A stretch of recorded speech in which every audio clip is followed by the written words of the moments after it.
Mr. Chairman, I'll bet you.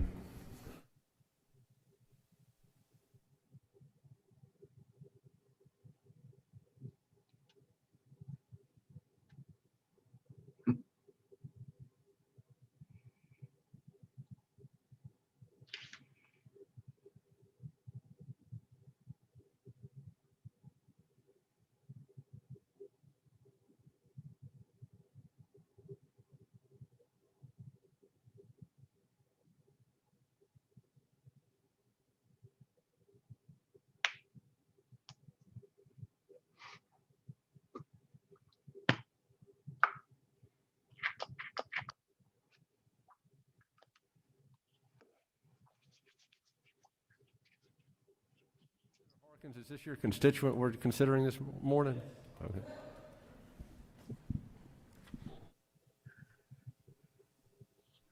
I'm in Senator Kirby's district.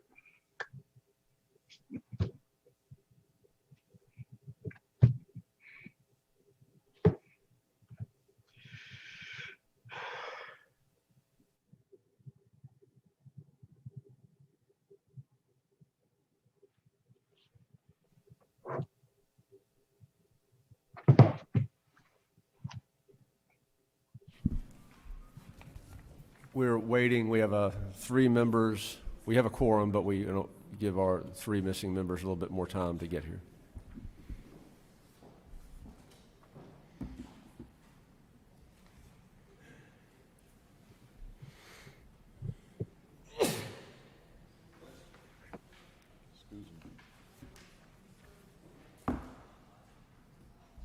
Can y'all hear me?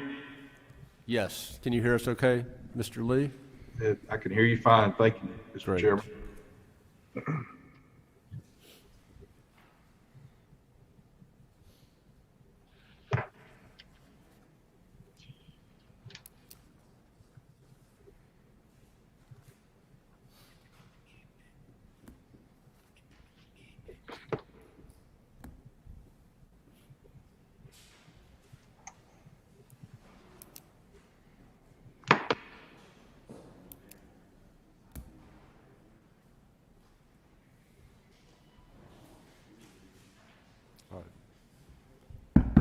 All right, I'm going to call this meeting to order, the Gaming Committee. We have 1 nomination to consider. Mr. Francis Clark Frank Lee of Flowood has been nominated by Governor Reeves to be on the Gaming Commission. Each of you should have a copy of the peer background check. I learned when this process began that we see these for different appointments. This is the only background check conducted by peer that is required by statute. This commission all our boards and commissions are important. This is an especially important commission. And I'll begin. I mean, it actually says this in the statute, that the peer committee shall conduct an inquiry into the nominee's background with particular regard to the nominee's financial stability, integrity, and responsibility, and his reputation for good character, honesty, and integrity. So this is more than the typical peer background check. Mr. Lee was required to provide some information from his personal taxes, which I have not seen and nobody on the committee has seen, but that's required to ensure that he has no direct or indirect interest in the gaming industry. He does not. So you can be assured of that. I'll give you a little bit of time to review that. There is a finding in the peer report that the statute prohibits any gaming commissioner from serving as an official in a political party. Mr. Lee currently serves on the State Republican Party Executive Committee. I called him about this, and he has told me that if he is confirmed, he would step down from that position, so there would be no conflict with state law. Mr. Lee, can you hear us all right? Yes, sir. Thank you. We appreciate you joining us this morning. In a minute, I'll recognize any member of the committee who has any questions for you and any senator who wants to speak on your behalf. You've obviously been a lifelong Mississippian, educated in Mississippi. You and I have been friends since junior high school, I expect. But you have a successful business. Why the governor called you and asked you to be on this commission? Why have you agreed to have your name put forward? Why do you want to be on the gaming commission? Well, I really don't have any strong desire to be on the gaming commission for one, but I suppose when one's governor calls and wants you to serve, unless there's a compelling reason, my thought is that I should, honor that request and do my best. So that's where I sit. I think that probably speaks well of your qualifications. That was weird. That was like a fun time Skateland. Did y'all see that? Anything else you want to say about? You've studied this.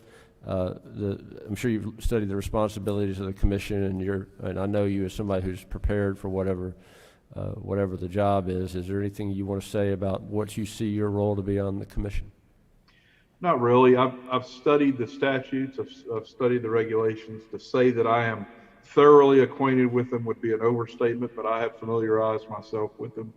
And, I'll just, do the best I can in an area that I don't have a tremendous amount of familiarity with beyond what I've studied so far. So that's kind of where I sit, and that's what I intend to do. Does any member of the committee have any questions for Mr. Lee? No questions from any members? Oh, Senator Delano, you're recognized. Thank you, Mr. Chairman. Hey, Frank, how are you doing? Can you hear me okay? I can hear you fine, Senator. I'm doing well. I wish I would have called you prior to this hearing because I have a series of questions that I'd like to get some response from. So our gaming industry in our state is one of the most heavily regulated industries, not just in Mississippi, but across the United States. We have been focused for years on trying to provide the best experience for visitors to Mississippi to attract them to come back. And we've done this in a way where we have set an extremely high bar for our gaming venues and our gaming resorts. And we've been we've been heralded as one of the great successes of having gaming in the state or in the United States, only behind New Jersey and Nevada, and that's something that we've prided ourselves on, and that has come primarily because of the great care and the diligence that we've had in our regulatory scheme. That being said, I'm very familiar, as I think everybody in this room, of how you have a long trail and history of encouraging less in regulatory government regulation and government involvement in business.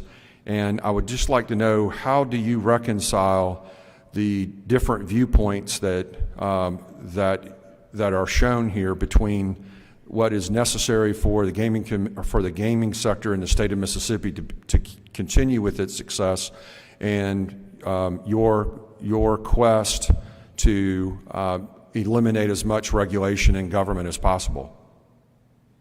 Well, it is certainly true that I favor less regulation of business. That is definitely true. With that said, the legislature has created a framework of statutes under which licensed gaming operators transact business. So to the extent that those statutes exist and enable regulations of clarification of the statutes, my opinion really doesn't matter. I mean, the legislature has spoken and they've created laws, and those laws need to be adhered to. So, I suppose everyone has their opinions, but, I would, in my duties, I would be very respectful of the framework that the legislature has created. As I see the legislature is doing the will of the people of the state of Mississippi, and I've served on the Arts Commission before, and that's another area where my personal opinions may have been X or Y, but what I insisted on when I was on that commission was adherence to the wishes of the legislature. So that's what I intend to do in this new position as well. All right, great. And along those same lines, it seems like the way that we developed our gaming laws early on was that we wanted to give the commission, the august body of the real estate commission, or excuse me, the gaming commission, the flexibility to be able to modify regulations as necessary, all in the goal of making sure that Mississippi stays extremely competitive in trying to attract a high-quality visitor and as well as a high-quality experience of investment here in our state.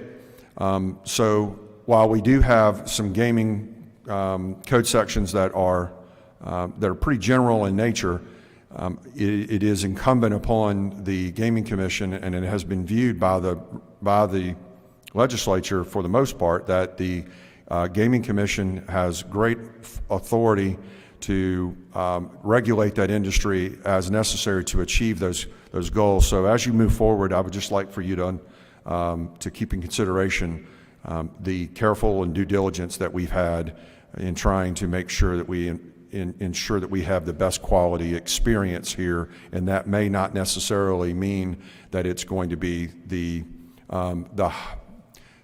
absolute best for the almighty dollar and earning the almighty dollar. It's more for the experience that we provide to visitors of the state of Mississippi to get them to come back and visit us more often. Thank you for that, Senator. Any other questions for Mr. Lee? If there are no questions, Senator Harkins, would you like to speak? Yes, I would. Thank you, Mr. Chairman. It's my honor to stand here and speak on behalf of Mr. Lee. He is a person that I've known for several years, and I've watched what he's done in the community and operates his business. He's executive of a company with hundreds of employees across multiple states and has been very successful. He served on other commissions and has been a very active member. I know him to be a man of integrity and character and honesty, maybe to a fault sometimes, but he is a man of integrity and character, and I know he will do the right thing, and I know he'll be an active member, which I think is always important when we put people on important boards and commissions, is that they're an active member and will participate and will not be there just to show up and wave and smile at people. I think he has a servant's heart, and I'm glad and honored that he has agreed to serve in this capacity, and I think he will bring value to this commission. Thank you, Senator Harkins. Yeah, this is, as I said, I think it's one of the most important appointed commissions in state government. The statute says the legislature derives its power to legislate upon gaming and gambling devices from its inherent authority over the morals and policy of the people. Don't usually see that. Public trust can only be maintained by strict regulation of all persons and activities. With that being said, and having heard from Senator Harkins, is there a motion? Senator Blackwell moves that we do advise and consent on the nomination of Frank Lee to the Gaming Commission. All in favor of the motion say aye. Any opposed? Great. That will be reported to the full Senate. Thank you for joining us this morning, Mr. Lee, and thank you for your willingness to serve in this important position. Thank you, Mr. Chairman. Senator Moran moves we rise and report. Have a great day, Frank. Please leave your peer reports here.